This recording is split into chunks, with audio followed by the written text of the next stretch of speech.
Kasunod ng kanilang panalo kontra sa Indonesia, mas matinding hamon ang haharapin ng Philippine Women's Under-17 football team sa 2024 AFC Under-17 Women's Asian Cup. Kung bakit, alamin sa ulat ni Daryl Oclares.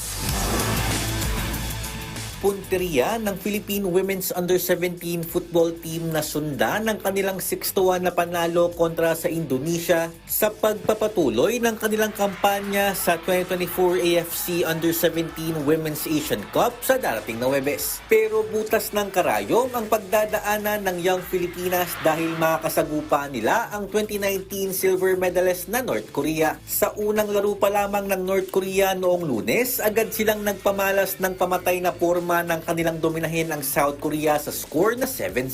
Matinding hamon man ang nakaabang, sisiguraduhin pa rin ni head coach Sednesa Kohatchich na magandang laban ang ipapakita ng pambansang kupunan.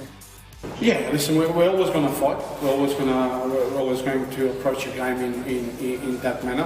But ultimately, with North Korea, obviously, it's a different style and different game that we're going to play. So that's something that we need to think about how we're going to approach. At the same time, we're just hoping that all these players that have been affected lately, that they are fit and ready to go in the next game.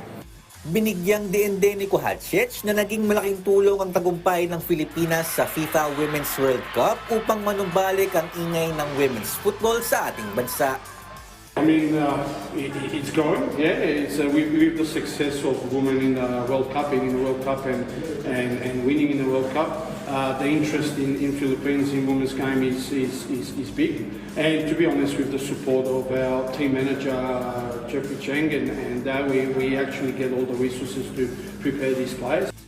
Mahalagang maipanalo ng Young Filipinas ang kanilang laro kontra sa North Korea para manatili sa top 2 ng standings sa Group A. Ang top 2 teams lamang sa bawat groups ang makakapasok sa semifinals kung saan paglalabanan ang tatlong pwesto para sa FIFA Under-17 Women's World Cup na gaganapin sa Dominican Republic sa darating na Oktubre.